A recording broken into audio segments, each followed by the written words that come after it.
స్వచ్ఛ దివాస్ కార్యక్రమంలో భాగంగా తనకు ఏర్పాటు చేసిన ప్రజా వేదిక సభలో ప్రజలతో సీఎం చంద్రబాబు ముఖాముఖి నిర్వహించారు.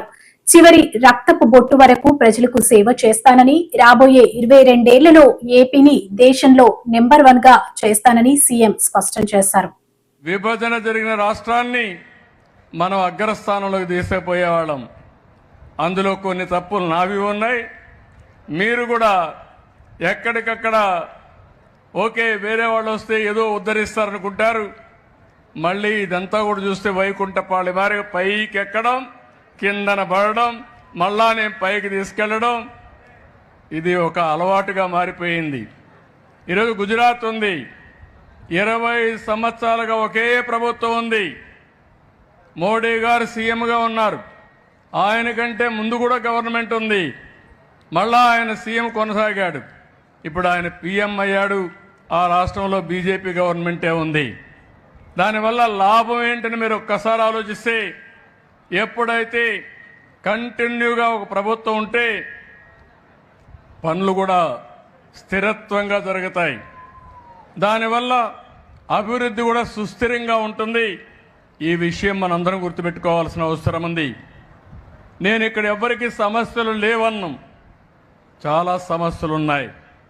ఆ సమస్యలన్నీ కూడా మీరు చూస్తే ఈరోజు ఈ మీటింగ్ ద్వారా చెప్తున్నాను. ఈ ప్రభుత్వం నేను వస్తానే పేదల పింఛన్లు 3,000 నుంచి 4,000 పెంచాను.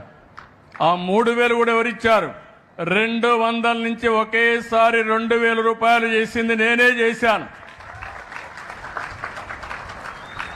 అంత మునుపు కూడా పింఛను ప్రారంభించింది ఎన్టీ రామారావు గారు ప్రారంభించారు. ఈరోజు 4,000 రూపాయలు పింఛన్ చేసి పింఛను ఏప్రిల్ నుంచి ఇస్తానని, ఏప్రిల్ నెల నుంచే మీకు పింఛన్ ఇచ్చిన ఏకైక ప్రభుత్వం ఈ ప్రభుత్వం.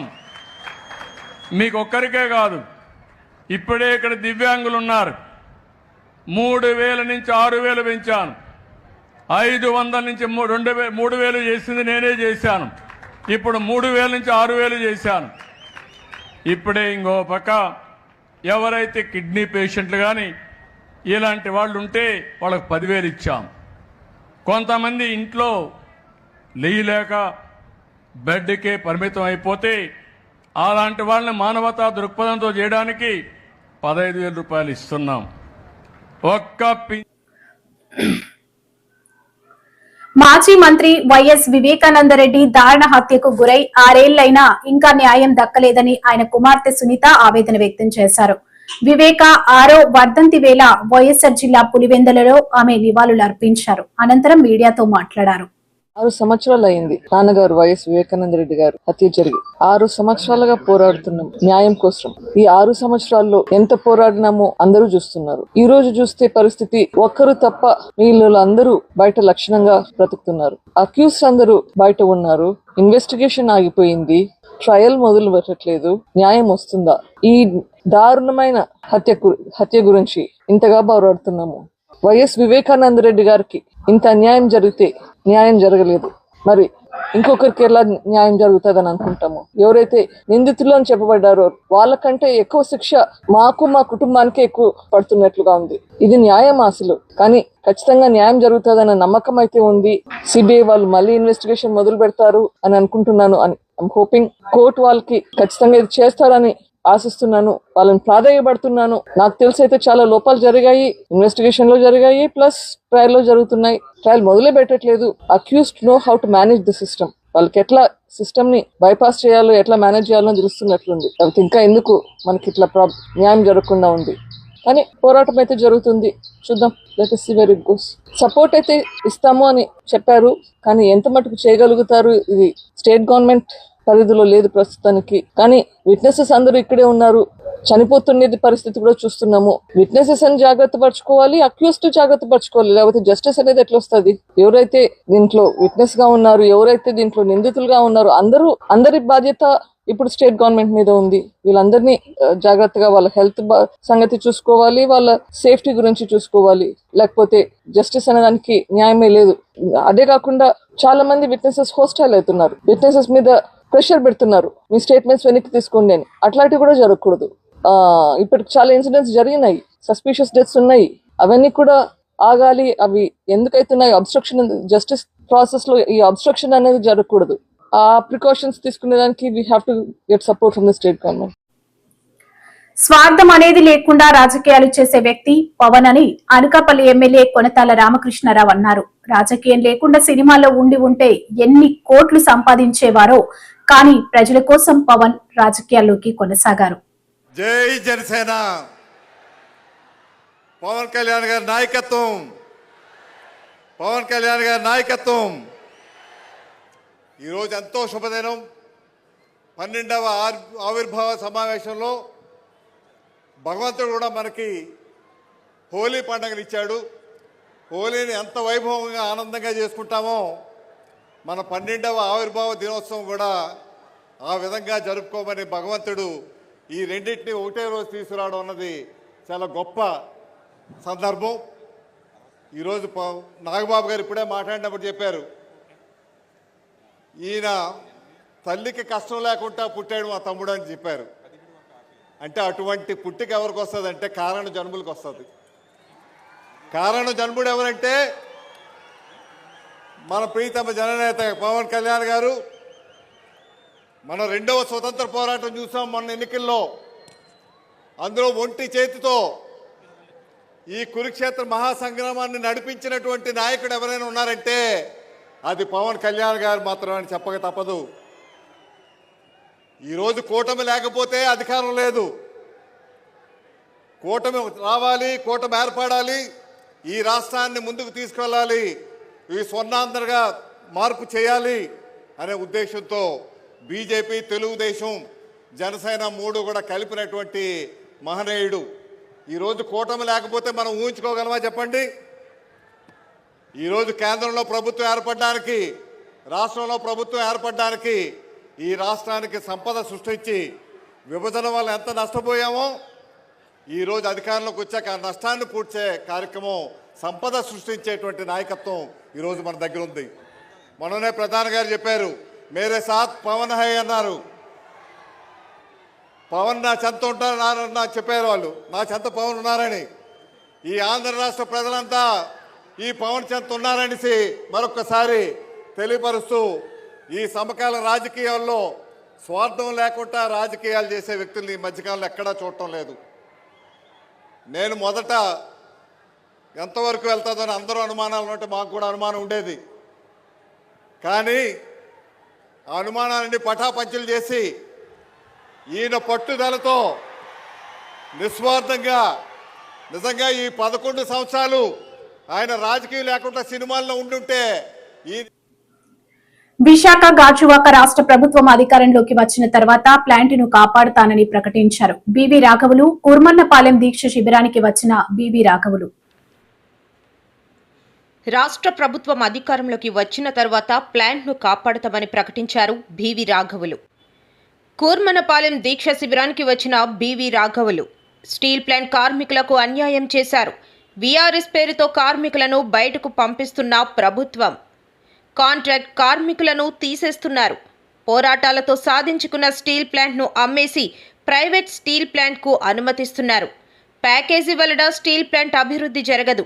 స్టీల్ ప్లాంట్కు సొంత గనులు సేల్ విలీనం చేస్తేనే స్టీల్ ప్లాంట్ నిలబడుతుంది. ఎన్ఎండిసి నుంచి ఐరన్ ఓర్ తీసుకురావాల్సిన పరిస్థితి, రైల్వే రేకులు కూడా ఇవ్వని పరిస్థితి. దీనికి ప్రధాన కారణం కేంద్రం స్టీల్ ప్లాంట్ను అమ్మేయాలనుకోవడమే. స్టీల్ ప్లాంట్ భూములను కొల్లగొట్టాలని అదానీ లాంటి వాళ్ళు కాపు కాసి ఉన్నారు. కార్మికులందరూ ఐక్యతగా ఉండాలి, ఉద్యమాన్ని ముందుకు తీసుకెళ్లాలి. స్టీల్ ప్లాంట్ను కాపాడుకోవడానికి దీర్ఘకాలిక ప్రణాళిక రూపొందించాలి. దీనికి రాజకీయ పార్టీలు కూడా నిజాయితీగా సహకరించాలి. పైసా ఖర్చు కాబోతుంది, ఇంత ఖర్చు మేము పెట్టలేమని చెప్పేదానికి కూడా ఏమీ లేదు. అటువంటి దానికి ఏమి అడ్డం ఈ ప్రభుత్వానికి ఉందని శైలిలో కలపడానికి కూడా అదనంగా రూపాయి ఖర్చు అయ్యేదేం లేదు. ఒక నిర్ణయం చేయడం, ఆ నిర్ణయం కూడా చెడ్డ నిర్ణయం కాదు. అందరిలో భాగంగా ఉన్నప్పుడు, శైలిలో ఉన్నప్పుడు ఒక చోట ఇబ్బంది అయినప్పుడు ఇంకో చోట ఆదుకునేదానికి అవకాశం ఉండే ఒక సంస్థ దానికి పండగ ఉంటుంది. దానికి ఒక పైసా ఖర్చు లేదు. దానికి ఈరోజు నిర్ణయం ఇది పూర్తి స్థాయి ఉత్పత్తి జరిగిందనుకోండి, కార్మికులకు జీతభత్యాలు ఇవ్వడానికి కూడా ఈ సంస్థకి ఏమి ఇబ్బంది ఉండదు. బ్యాంకు అప్పులు చెల్లించడానికి కూడా ఇబ్బంది ఉండదు. కానీ ఇది పూర్తి స్థాయి సామర్థ్యంతో ఉత్పత్తి చేయకుండా ఏదో ఒక రకంగా ఆటంకం, ఒకరోజు బొగ్గు ఆటంకం అయితే, ఒకరోజు ముడి. ఈ పోర్ట్ ఏమో ప్రైవేట్ రంగానికి వెళ్ళిపోయింది, అది మనకి ఇబ్బందులు పెడతా ఉంది. కనీసం ప్రభుత్వం పరిష్కారం వెంటనే చేయగలిగింది ఏంటంటే సొంతగానే ఇవ్వడం అని చెప్పేసి. బహుశా ఈ స్టీల్ ఉత్పత్తి ఖర్చులో కూడా ముడి ఇనుము భాగం ఎక్కువ ఉంటుంది. అది సొంత గని ఇవ్వడం ద్వారా ఆ ఖర్చు తగ్గించుకొని వ్యవహార సరళి జోలబాటుతోనే. కానీ ఇప్పుడు కేంద్ర ప్రభుత్వం జోలబాడికి వెళ్ళడం మొదలెట్టుకుంది. ప్యాకేజీ ప్రకటించాం, స్టీల్ ప్లాంట్ రక్షించామని చెప్పేసి గొప్పగా చెప్పిన కేంద్ర ప్రభుత్వం ఇప్పుడు మొత్తం విశాఖపట్నం స్టీల్ ప్లాంట్ మళ్ళీ ప్రైవేటీకరించడానికి, దీన్ని నష్టాలు చేయడం కోసం కార్మికులు మళ్ళీ ప్రయత్నాలు ప్రారంభించింది. ఆ ప్యాకేజ్ అనేది కంటి తూర్పు అని చెప్పేసి ఇప్పుడు స్పష్టంగా అర్థమైపోయింది.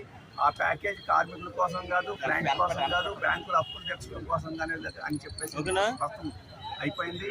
ఎందుకంటే ఈ ప్లాంట్ చిన్న రాజకీయ పదవుల కోసం కాదు, ప్రజల అవసరాలు తీర్చమని ఒక వ్యక్తి సిద్ధాంతాన్ని నమ్మి పనిచేస్తారని పెందుర్తి ఎమ్మెల్యే రమేష్ బాబు అన్నారు. పిఠాపురంలోని జనసేన ఆవిర్భావ వేడుకల్లో ఆయన పాల్గొన్నారు. వేదికను అలంకరించిన మంత్రులు, ఎంపీలు, ఎమ్మెల్సీలు, వివిధ పదవుల్లో ఉన్న నాయకులకి, వేదిక ముందున్న జన సైనికులు, వీర మహిళలందరికీ పేరు పేరున నా ఉదయపూర్వక నమస్కారాలు. 11 సంవత్సరాలు పూర్తి చేసుకుని 12వ సంవత్సరంలోకి అడుగుపెట్టిన జనసేన కుటుంబ సభ్యులందరికీ కూడా ఆవిర్భావ దినోత్సవ శుభాకాంక్షలు తెలియజేస్తూ, ఒక వ్యక్తి రెక్కల కష్టంతో, ఒక వ్యక్తి మీద ఉన్న నమ్మకంతో ఈరోజు మేమంతా గెలిచి ఇక్కడ కూర్చున్నాం. ఓవర్ నైట్ ఇది మనకు రాలేదండి. పవన్ కళ్యాణ్ గారు పోరాటాలు, ప్రజల పట్ల, ప్రజల అవసరాల పట్ల ప్రతి ఇంటిలో ఒక కొడుకులాగా వారు నిలబడి చేసిన పోరాటాలు పవన్ కళ్యాణ్ గారికి మీరు తోడుండి నడిపించిన దానికే ఈ రోజున మేము ఇక్కడ కూర్చున్నాం. 21కి 21 గెలిచామని చెప్పి అది మా గొప్పతనం అని మేము అనుకుంటే అది చాలా తప్పవుద్ది. ఇది పవన్ కళ్యాణ్ గారు ఈరోజు మేమంతా గెలిచి ఇక్కడ కూర్చున్నాం. అది గుర్తెరిగి పనిచేయాలని చెప్పి మేమంతా అనుకుంటా ఉన్నాం. మరొక విషయం, 12 సంవత్సరాలు పూర్తయిన తర్వాత అధికారంలోకి వచ్చిన 9 మాసాల్లో ఈ రాష్ట్ర ప్రభుత్వ ప్రతిష్ట పెంచడంతో పాటు 9 నెలల కాలంలో అనేక సమస్యల మీద గతంలో ప్రతిపక్షంలో ఉన్నప్పుడు కూడా ఎలా స్పందించారో, ప్రజల అవసరాల పట్ల అధికారంలో ఉన్నా కూడా అలా స్పందించిన వ్యక్తి మన నాయకుడు పవన్ కళ్యాణ్ గారు. ఎప్పుడు ప్రజల పక్షాన ఉంటూ మా అందరికీ అనేక మీటింగుల్లో, ఇంటర్నల్ మీటింగులో కానీ మన బహిరంగ సభ కానీ వారు చెప్పింది ఒకటే, రాజకీయాలు పదవుల కోసం కాదు, ప్రజల అవసరాలు తీర్చడం కోసం, ప్రజలకు సేవ చేయడం కోసం అని వారు చెప్పేది. నగర పరిశుభ్రతకు ప్రాధాన్యత ఇవ్వండి. నగర మేయర్ గోలగాని హరి వెంకట కుమారి. కేంద్ర రాష్ట్ర ప్రభుత్వాల ఆదేశాల మేరకు స్వచ్ఛ సర్వేక్షణ్, స్వర్ణాంధ్ర స్వచ్ఛ ఆంధ్ర కార్యక్రమం నిర్వహించడం జరుగుతుందని నగర మేయర్ గోలగాని హరి వెంకట కుమారి పేర్కొన్నారు. రాష్ట్ర ప్రభుత్వము గైడ్లైన్స్ తో మనము ప్రతి మంత్ కూడా ఒక కార్యక్రమము ప్రతి 3వ శనివారము చేపట్టడం జరుగుతుంది. దాంట్లో భాగంగానే ఈరోజు ఒక ముఖ్య ఉద్దేశం ఏంటంటే ఈ ప్లాస్టిక్ని సమూలంగా నివారించడము, సింగిల్ యూజ్ ప్లాస్టిక్ వాడకాన్ని తగ్గించడము ఈరోజు ఈ కార్యక్రమం యొక్క ముఖ్య ఉద్దేశము. మీ అందరికీ తెలుసు, ప్లాస్టిక్ వల్ల మనకి ఎన్నో అనర్థాలు వస్తున్నాయి. దానికి ప్రత్యామ్నాయంగా మనము ఈ క్లాత్ బ్యాగ్స్, జూట్ బ్యాగ్స్, ఈ కప్స్ అంటే మనము గోధుమలతో తయారు చేసిన దాంతో తయారు చేసిన కప్స్ కానీ, అలాగే చెరుకు పిప్పుతో తయారు చేసిన కప్స్ కానీ మనము యూజ్ చేయడానికి చాలా బాగుంటుంది. మనము ఏదైతే స్విగ్గీ జొమాటోలో మనం ఆర్డర్ చేస్తామో ఫుడ్, వాళ్ళు ప్లాస్టిక్ కవర్స్తో ఇస్తారు. అది ఆ వేడి వల్ల అది కరిగి మనం కూడా ఆ ఫుడ్ని మనం తినటం వల్ల చాలా అనేకమైన క్యాన్సర్స్ ఇప్పుడు రావడం జరుగుతుంది. అంతేకాదు మనము స్టేషన్స్లో, రైల్వే స్టేషన్స్లో, బస్ స్టాండ్స్లో టీ కోసం వెళ్తాము. ఆ టీ కప్స్ కూడా మనకి అందులో పేపర్ కప్స్ అనుకుంటాము, కానీ అందులో కూడా 1 లేయర్ ప్లాస్టిక్ లేయర్ అన్నది ఉంటుంది. అటువంటి కప్స్లో మనం టీ తాగటం వల్ల మనకి అనేక రకాలైన క్యాన్సర్స్ రావడం జరుగుతూ ఉంది. ఒకప్పుడు వేరే, ఇప్పుడు ప్రతి ఒక్కరికి కూడా ఈ క్యాన్సర్ అన్నది రావడం మీరు తరచు చూస్తూ ఉన్నారు. దీని యొక్క ముఖ్య కారణం ఈ ప్లాస్టిక్ని మనము వాడడము. స్విగ్గీ, జొమాటో అండ్ అలాంటివి ఆర్డర్స్ చేయడం వలన మనము ఆ వేడి పదార్థం అందులో ఆ కవర్స్ కొంచెంగా కరుగుతుంది, అది మనకు తెలియదు. అలాంటి ఫుడ్ మనం తినటం వల్ల మనకి క్యాన్సర్స్ వస్తున్నాయి. ఇవన్నీ నివారించాలంటే రాష్ట్ర ప్రభుత్వాలు ఎన్నో కార్యక్రమాలు చేస్తారు. అలాగే గ్రేటర్ విశాఖ మున్సిపల్ కార్పొరేషన్ కూడా ఎన్నో కార్యక్రమాలు చేపడుతుంది. అయినా స్వర్ణాంధ్ర స్వచ్ఛాంధ్ర కార్యక్రమంలో భాగంగా ఆర్కే బీచ్ రోడ్డులో శనివారం అవగాహన ర్యాలీ నిర్వహించారు. జిల్లా కలెక్టర్ హరీంద్రి ప్రసాద్ పాల్గొని ఆయన మాట్లాడుతూ ప్లాస్టిక్ రహిత నగరంగా విశాఖను తీర్చిదిద్దుతామని కలెక్టర్ తెలిపారు. కార్యక్రమానికి ముఖ్య అతిథిగా వచ్చేసినటువంటి గౌరవ మేయర్ గారికి, మన జిల్లాలకి స్పెషల్ ఆఫీసర్గా నియమించబడిన గౌరవనీయులు భాస్కర్ సార్ గారికి, ఇక్కడ వచ్చేసినటువంటి మున్సిపల్ శాఖ సిబ్బంది మరియు ప్రజలందరికీ కూడా నా నమస్కారాలు. స్వచ్ఛాంధ్ర స్వర్ణాంధ్ర కార్యక్రమంలో భాగంగా గౌరవ ముఖ్యమంత్రి వర్యులు ఆదేశాల మేరకు ప్రతి నెల 3వ శనివారం మనము ఈ స్వచ్ఛాంధ్ర కార్యక్రమం నిర్వహిస్తున్నాము. ప్రతి నెల కూడా ఒక్కొక్క థీమ్ మీద ఈ కార్యక్రమం మనం నిర్వహిస్తున్నాము. ఈ వారం ban on single use plastic and use of reusables అనే థీమ్ మీద మనము ఈ కార్యక్రమం నిర్వహిస్తున్నాము. ప్లాస్టిక్ ఎంత హానికరమైనది నేను చెప్పక్కర్లేదు, ప్రజలందరికీ తెలుసు.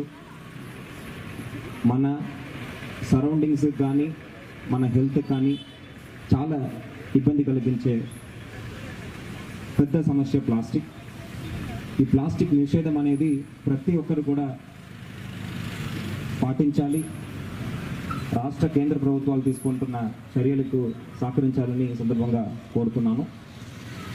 మీ అందరికీ తెలుసు, విశాఖ నగరాన్ని ప్లాస్టిక్ నిషేధ నగరంగా మార్చడానికి మనము ప్రణాళిక వేసుకొని గత నవంబర్ నెల నుంచి ఆహ్వాన కార్యక్రమాలు, అదేవిధంగా మ్యానుఫ్యాక్చరర్స్, సప్లయర్స్ కూడా ఆల్టర్నేట్ ప్రోడక్ట్స్ మీద మనము ఆప్షన్స్ ఇవ్వడం జరిగింది, ఆహ్వానం కల్పించడం జరిగింది. జనవరి 1వ తారీఖు నాటి నుంచి మనము ప్లాస్టిక్ నిషేధాన్ని పూర్తిగా అమలు చేస్తున్నాము. కానీ ఇప్పుడు చూస్తే కూడా నగరంలో చాలా చోట్ల ప్లాస్టిక్ వాడకం అనేది కొనసాగుతుంది.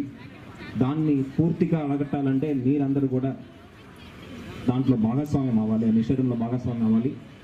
ప్రజలంటే కేవలం ఇండివిజువల్ సిటిజన్స్ మాత్రం కాదు,